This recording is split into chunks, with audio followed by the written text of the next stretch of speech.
오늘 이 시간에 주시는 하나님의 말씀은 고린도전서 13장 4절에서 7절까지 말씀입니다. 신약 성경 279면에 나와 있습니다. 278면, 279면에 나와 있습니다. 이 계시된 하나님의 말씀을 제가 봉독하도록 하겠습니다. 사랑은 오래 참고, 사랑은 온유하며, 시기하지 아니하며, 사랑은 자랑하지 아니하며, 교만하지 아니하며, 무례히 행하지 아니하며, 자기의 유익을 구하지 아니하며, 썩내지 아니하며, 악한 것을 생각하지 아니하며, 불의를 기뻐하지 아니하며, 진리와 함께 기뻐하고, 모든 것을 참으며, 모든 것을 믿으며, 모든 것을 바라며, 모든 것을 견디느니라. 아멘. 여러분, 이렇게 한번 인사하겠습니다. 당신을 주님의 사랑으로 사랑합니다. 당신을 주님의 사랑으로 사랑합니다. 축복합니다. 사랑합니다. 축복합니다. 사랑합니다. 네, 오늘 저는 지난주에 이어서 성숙한 사랑 3라는 제목으로 하나님의 말씀을 전하도록 하겠습니다. 어느 성도님과 나누었던 대화 내용입니다. 목사님, 제 딸이 있잖아요. 걔 요즘 아주 미워 죽겠어요. 아니, 예쁜 딸이 왜 미워요? 걔가 요즘 남자친구가 생겼거든요. 이 남자친구가 생기면 좋지 뭐가 문제입니까? 아유, 말도 마세요. 잘 씻지도 않고 옷도 빵꾸난 그 찢어진 옷을 입고 다녀서 제가 아무리 잔소리를 해도 신경을 안 쓰던 그 딸이 요즘은 알아서 매일 샤워를 하고 또 거울 앞에서 화장품을 바르고 옷도 얼마나 신경을 쓰는지 몰라요.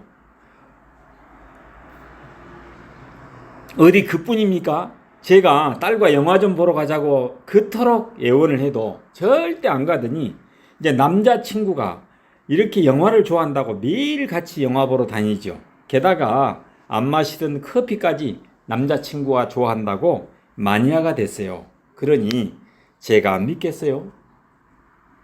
하나님께서 사랑하는 여러분, 이 집 딸이 왜 이렇게 변해버렸을까요? 왜 안 하던 행동을 하고 남자친구가 좋아하는 것을 다 하게 된 것일까요? 답은 명료하고 간단합니다. 병에 걸렸기 때문입니다. 무슨 병입니까? 바로 사랑이라는 열병에 걸렸기 때문입니다. 여러분, 이 사랑에 빠지게 되면 어떤 증상이 나타납니까? 갑자기 매너가 좋아집니다. 무례하고 제멋대로 살던 사람이 갑자기 상대방을 배려하고 예의 바른 사람으로 변합니다. 또 사랑에 빠지면은 자기중심적인 사람이 상대방 중심이 됩니다.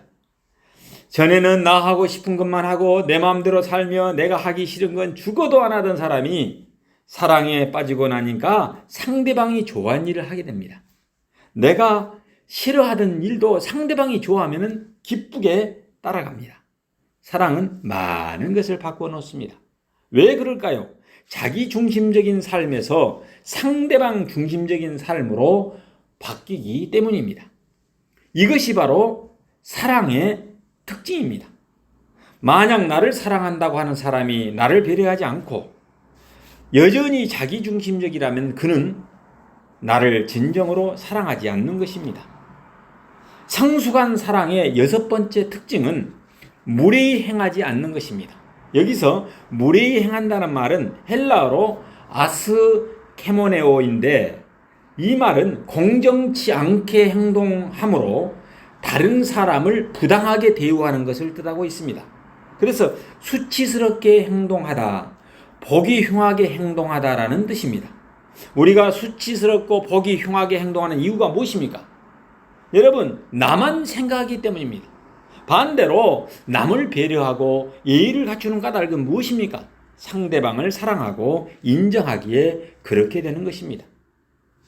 상대방에게 맞추지 않고 자기의 뜻대로 하는 이 태도는 진정한 사랑, 성숙한 사랑이 아닙니다. 반대로 내가 아무리 하고 싶어도 저 사람이 불편해하고 힘들겠다고 생각되니 내가 하지 말아야겠다, 또는 나는 하기 싫지만 저 사람을 위해서 해야겠다 하면서 상대방을 위해서 행동한다면 그 사람은 성숙한 사랑을 품은 사람입니다. 그래서 사랑은 예의를 갖추어야 진정한 사랑인 것입니다. 이 사랑이 없으니까 복이 흉하고 무질서해지는 것입니다. 고린도 교회가 바로 그런 무례한 교회였습니다. 그래서 교회가 무질서해지고 복이 흉하게 되고 말았습니다. 대표적인 사례가 뭐냐면 고린도전서 11장에 나오는 주의 만찬입니다. 이 주의 만찬이란 오늘날로 말하면 교회에서 행하는 성만찬, 성찬식을 뜻합니다. 그런데 초기 교회들은 두 가지 순서로 주의 만찬을 진행했다고 합니다. 먼저 저녁 때 모여서 예수님의 최후 만찬을 기념하면서 교회에서 준비한 떡과 포도주 등으로 만찬을 나누었습니다. 그래서 현대적으로 표현하면은 온 성도가 예배 후에 모여서 공동 식사를 하는 것으로 이렇게 생각해 볼 수 있습니다. 그래서 사랑이 넘치는 귀한 자리였습니다. 이 만찬이 있고 나서 그 예식으로서 성만찬을 거행했습니다. 이 두 가지 순서를 합하여 뭐라 그냐? 주의 만찬이라고 불렀습니다. 그런데 어떤 문제가 생겼습니까? 고린도 교회는 이 주의 만찬이 저녁 시간에 있었는데 비교적 생활이 넉넉한 사람들은 교회 일찍 와서 식사를 푸짐하게 할 수 있었지만은 가난하고 어려운 사람들은 밤늦게까지 일하느라고 일찍 올 수 없었습니다. 그래서 앞서 다른 사람들이 먹고 남은 음식만을 겨우 먹게 되는 그런 문제가 발생했습니다. 이 문제는 표면상으로는 먹는 문제인 것처럼 보이지만은 실제는 부유한 자와 가난한 자의 갈등 문제였습니다. 사도 바울은 이렇게 갈등이 일어나는 행사를 결코 주의 만찬이라고 부를 수 없다고 선언합니다. 왜 그럴까요? 겉모습으로는 주의 만찬이지만은 그것은 별 문제 없이 진행된 것처럼 보이지만은 그 속에 가장 중요한 사랑이 빠졌기 때문입니다. 사랑이 빠진 만찬은 어떻게 이 만찬을 주의 만찬이라고 부를 수 있느냐 하는 것입니다. 만약에 그 자리에 사랑이 있는 자리였다면 늦게 오는 사람을 위해서 어떻게 해야 되겠습니까? 기다려야 되겠죠. 그런데 일부러 늦게 온 것도 아니고 생계 때문에 어쩔 수 없이 늦게 오는 사람들을 배려해서 함께 기다려 줘야 하는데 그들은 그렇지 않았습니다. 여러분, 그렇게 늦게까지 이러고 온 사람을 기다려주는 것, 그것이 곧 뭐냐? 사랑입니다. 고린도전서 14장에도 방언의 문제 때문에 예배가 무질서해진 이야기가 나옵니다. 내가 받은 방언의 은사가 제일 큰 은사다. 내가 방언을 하겠다는데 누가 뭐라고 할 수 있느냐 하면서 예배 시간에 제멋대로 방언하는 사람들 때문에 예배가 무질서해지고 만 것입니다. 오늘날 교회 안에서도 가끔씩 신앙을 이유로 무례를 행하는 성도들을 보게 됩니다. 자신이 받은 은혜나 은사만이 최고인 줄 알고 자기만의 방식으로 행하면서 상대방을 배려하지 않는 것입니다. 그래서 말썽이 생기기도 하고 상처도 주고받습니다. 저는 수양관에서 특별한 은혜를 받았다면서 교회 안을 시끄럽게 하는 사람을 보았습니다. 누군가가 그 행동에 대해서 조언을 하게 되면은 저분은 신유의 은사를 받지 못한 사람들이라면서 자기 주장을 하는 사람을 보았습니다. 결국 그분은 그 교회에서 견디지 못하고 떠나게 되었습니다. 그러면서 어떠냐? 마지막 떠나는 순간에도 이렇게 말하는 것이었습니다. 이 교회는 율법적인 교회라고 비난을 하면서 떠났습니다. 하나님께서 사랑하는 여러분, 사랑은 무례히 행하지 않습니다. 방언도 좋고 예언도 좋고 믿음도 좋고 은사도 좋지만은 그곳에 사랑이 빠져버리면 핵심 사랑이 빠져버리면 아무것도 아니다라고 사도 바울은 말씀하고 있습니다. 오히려 시끄럽게 울리는 꽹과리가 되고 만다는 것입니다. 우리는 반드시 예의를 갖추고 상대방을 배려하며 질서를 지켜야 합니다. 그래야 성숙한 사랑을 가진 성숙한 신앙이라는 칭찬을 받게 될 것입니다. 성숙한 사랑의 7번째 특징은 자기의 유익을 구하지 않는 것입니다. 여기에서 자기의 유익을 구한다는 말은 이기심을 가지고 개인주의적 가치를 추구한다는 그런 의미입니다.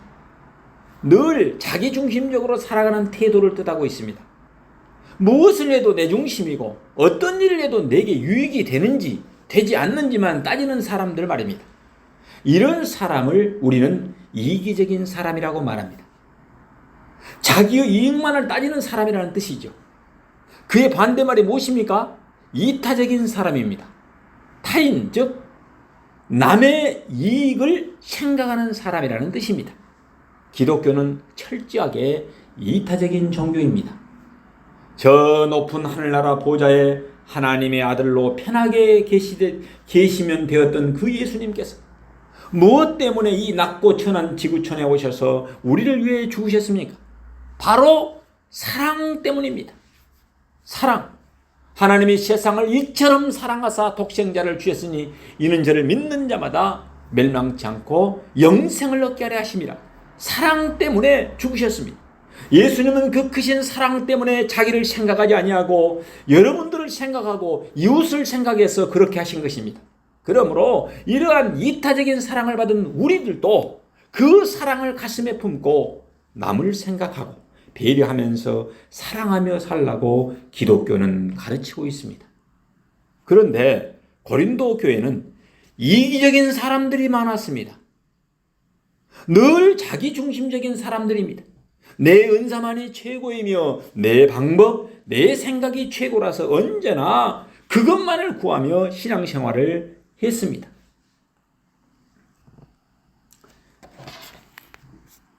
고린도전서 9장 19절에 보면은 바울은 내가 모든 사람에게 자유하였으나 스스로 모든 사람에게 종이 된 것은 더 많은 사람을 얻고자 함이라고 말하여서 자신이 마땅히 누릴 자유와 그 선한 권한을 제한함으로써 자기 유익을 구하지 않는 것은 그들에게 대한 사랑에서 비롯된 것임을 웅변적으로 나타내 주었습니다. 사도 바울은 그런 태도가 자기 유익을 구하는 것이라고 지적했습니다. 여러분, 그래서 이 진정한 사랑을 품은 사람은 다른 사람의 유익을 구해야 한다라고 말하였습니다. 그것이 바로 고린도전서에 9번이나 나온 덕이라는 개념입니다. 여러분, 이 덕은 특히 고린도전서 14장에서 7번이나 집중적으로 나오고 있습니다. 14장은 방언보다 예언하라는 말씀입니다. 왜 방언도 좋은 은사이고 예언도 좋은 은사인데 방언보다 예언을 하라고 했을까요? 그 답이 14장 4절에 나옵니다. 방언을 말하는 자는 자기의 덕을 세우고 예언을 하는 자는 교회의 덕을 세우나니. 그렇습니다. 방언도 좋은 은사입니다. 그렇지만은 나의 덕만 세우고 나에게만 좋은 은사입니다. 그래서 개인적인 은사라고 방언을 부르기도 합니다. 하지만은 말씀을 전하는 은사인 이 예언은 교회와 성도들 모두에게 덕을 세우는 공동체적 은사입니다. 그래서 이 덕을 위해서 예언을 하라. 말씀을 전하는 은사인 예언을 하라. 다른 사람의 유익을 위해서 말씀을 전하는 예언을 하라. 이 교회 전체 유익을 위해 말씀을 전하는 은사인 예언을 하라라고 말씀했던 것입니다. 참으로 중요한 말씀입니다. 여러분, 6.25 전쟁 당시의 이야기입니다. 전쟁 직후에 극도 사회적 혼란과 기근에 시달리던 그런 시대였습니다. 며칠씩 굶주린 어머니와 두 아들이 길 가다가 땅에 떨어진 빵 한 조각을 주었습니다. 어머니는 이 빵 한 조각을 줍자마자 둘로 나누어서 두 아들에게 나누어 줍니다. 그때 길을 지나가던 군인이 그것을 보고 자기 상사에게 묻습니다. 상사님, 저 어머니는 배가 안 고픈 모양이죠? 그러자 상사는 이렇게 말합니다. 배가 고프지 않기 때문이 아니라 저 여자가 어머니이기 때문이라네. 여러분, 사랑은 나보다 자식을 먼저 생각하게 만듭니다. 예수님께서는 우리의 구원을 위해서 그렇게 하셨습니다. 그 사랑을 저와 여러분도 꼭 품을 수 있기를 예수 이름으로 축원합니다. 여러분, 성숙한 사랑의 8번째 특징은 썩내지 않는 것입니다. 여기에서 썩내다의 의미로 번역된 팔옥신의 타인은 다른 사람과 다투어 스스로 제어하지 못하고 격분하여서 화를 내는 것을 뜻하는 그런 단어입니다. 그래서 영어에서 발작이나 감정 폭발을 뜻하는 이 파록시즘이 이 단어에서 연유하였습니다. 말 그대로 화를 내거나 분노하는 것을 하지 않는 것, 그것이 썩내지 않는 것입니다. 화를 다스릴 줄 모르면 성숙하다고 할 수 없습니다. 물론 거룩한 분노, 우리 예수님께서는 거룩한 분노나 의로운 분노를 이렇게 성전 뜰에서 장사하던 사람들의 상을 뒤엎었던 그런 것도 있긴 있습니다만은, 그렇지만 우리가 화를 낼 때 이런 의로운 분노로 여러분 화를 냅니까? 자기 성질을 이기지 못해서 분을 내는 경우가 허다합니다. 대부분이 그렇습니다. 이 분노를 다스릴 줄 알아서 열관리 자격증을 따야 성숙한 사랑을 품은 사람이 된다고 저는 생각합니다. 그래서 저는 요즘 기도 제목이 주여 열관리 자격증을 따게 해 주소서라고 종종 기도합니다. 왜냐고요?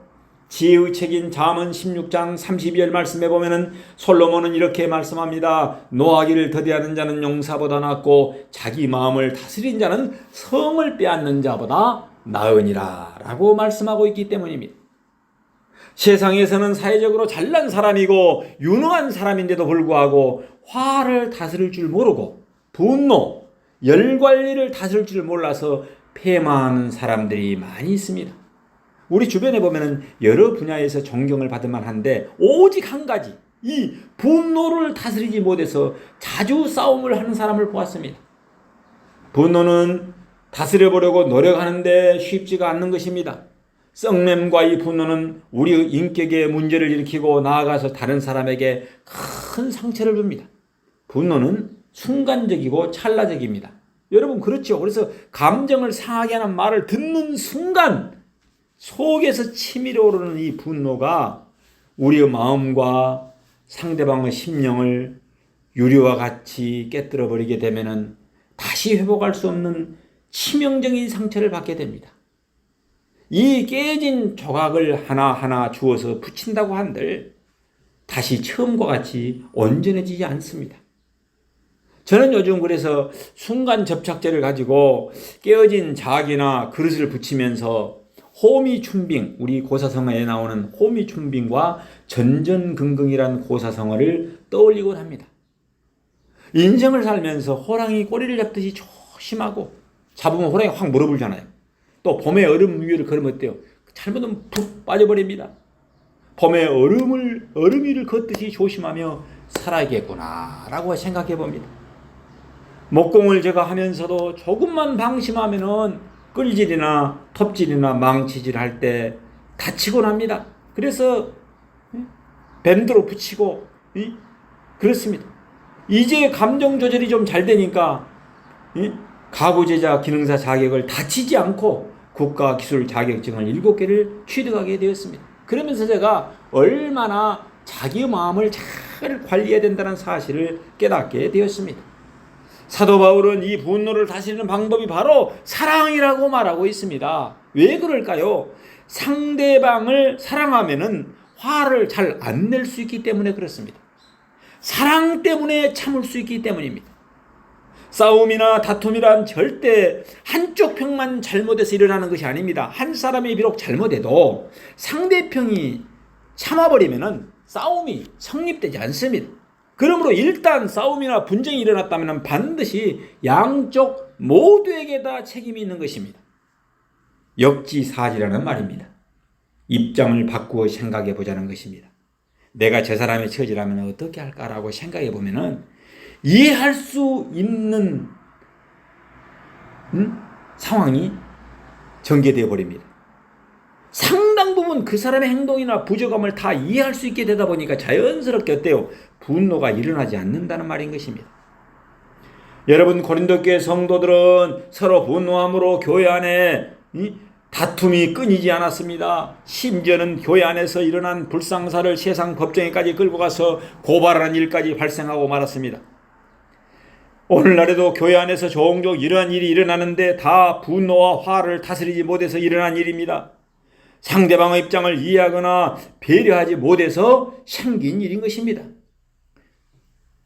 사람은 썩내는 것이 아니라 도리어 오래 참음으로써 상대의 허물을 덮어주고 친절하게 대하는 것입니다.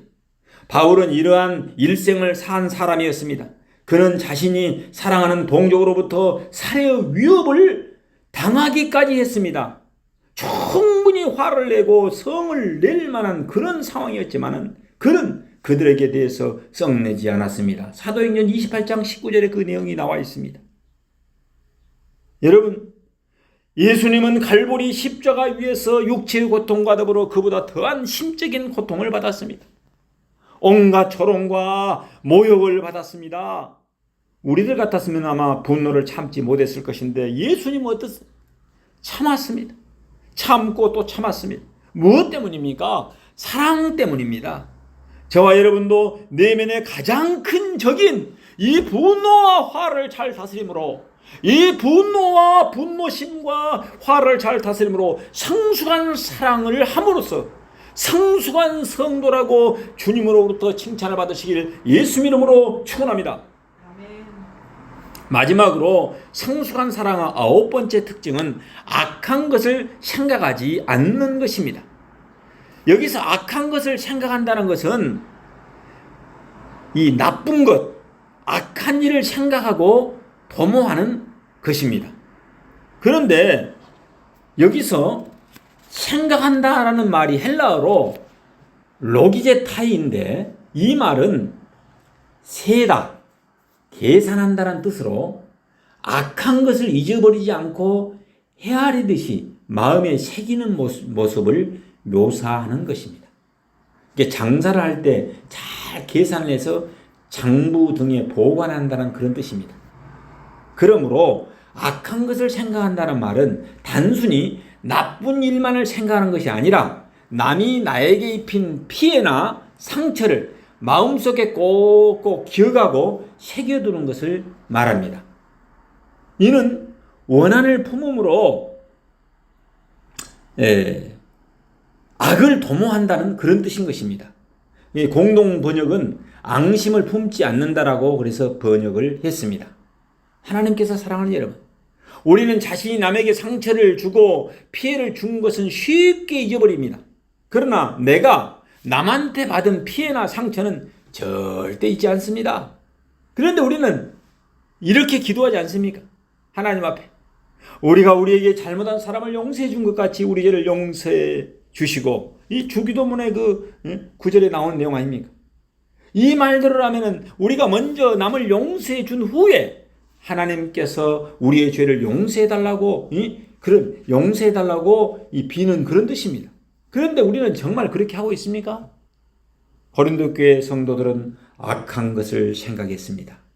악한 것을 일일이 계산했습니다. 헤아리고 쉬었습니다. 머리가 좋은 만큼 기억력도 좋아서 절대 다른 사람이 섭섭하게 하거나 상처를 준 일을 꼭꼭 새겨두었습니다.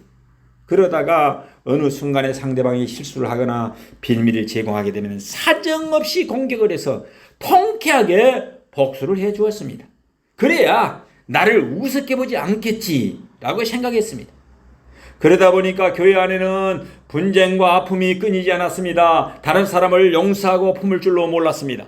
그래서 사도 바울은 사랑은 악한 것을 생각하거나 기억하지 않고 잘 용서하고 잘 잊고 용서하라는 것이라고 말씀하고 있는 것입니다. 상대방을 품고 용서할 줄 알아야지만이 성숙한 사람, 성숙한 사랑이라는 것입니다. 여러분, 황금의 입이라고 일컫는 크리소스톰은 조그만 이 자갈 하나가 바닷속에 떨어져도 그 바다에 아무런 해를 끼치지 않듯이 살아있는 영혼에 어떤 해악이 행해질지라도 그것을 즉시로 영혼을 소란스럽게 함이 없이 소멸되어 버리고 만다고 말하였습니다. 즉 행동하는 영혼의 소유자는 비열하고 악한 행위에 대해서 곧 잊어버리며 보속하지 않음을 문학적으로 크리소스톰은 표현했습니다. 여러분, 이사야 43장 23절 말씀에 보면은 나는 나를 위하여 내 허물을 도말하는 자니 내 죄를 기억하지 아니하리라고 말씀하고 있습니다. 이것은 무엇입니까? 거룩한 건망증입니다. 거룩한 건망증. 즉 일부러 기억하지 않는 것입니다. 일부러 잊어주는 것입니다. 남이 나에게 한 못된 일, 상처, 실수는 잘 잊어지지 않지만 억지로 잊는 것입니다. 억지로 잊어버린 것. 우리에게 이 거룩한 건망증이 필요합니다. 오늘 이 시대에 거룩한 건망증이 필요합니다. 하나님의 마음으로 있기만 하면은 거기서부터 큰 역사, 위대한 역사가 일어나게 될 줄로 믿습니다. 하나님께서 사랑하는 여러분, 실은 오늘 살펴본 네 가지 자세는 모두가 다 같은 내용입니다. 무례히 행하는 것이나 자기 유익을 구하는 것이나 썩내는 것이나 악한 것을 생각하는 것 네 가지 모두가 한스러지다이라는 말입니다. 이것은 철저하게 자기중심적인 태도를 가진 사람들의 특징입니다. 그래서 성숙한 사랑을 하게 되면 남을 배려하고 남을 이해하고 품는다고 했습니다. 나 중심적인 삶에서 상대방 중심적인 삶으로 바뀌기 때문입니다. 우리 모두 주님의 그 큰 사랑을 품고 오늘부터 진정으로 남을 배려하고 이해하고 품고 용서하고 사랑하기 시작함으로 성숙한 성도가 가득한 건강하고 행복한 가정, 건강하고 행복한 교회가 되시길 예수 이름으로 축원합니다. 기도하겠습니다. 사랑의 주님, 성숙한 사랑을 함으로 모든 관계가 회복되게 하옵소서. 오늘부터 무례히 행하지 않고 에티켓을 지키며 살아가게 하옵소서. 자기의 유익을 구하는 자기중심적인 삶에서 이타적인 삶을 살게 하여 주옵소서.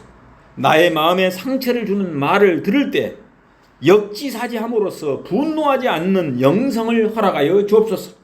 남이 나에게 입힌 피해나 상처를 마음속에 꼭꼭 기억하고 새겨두지 않게 하옵소서. 거룩한 건망증을 허락하여 주옵소서.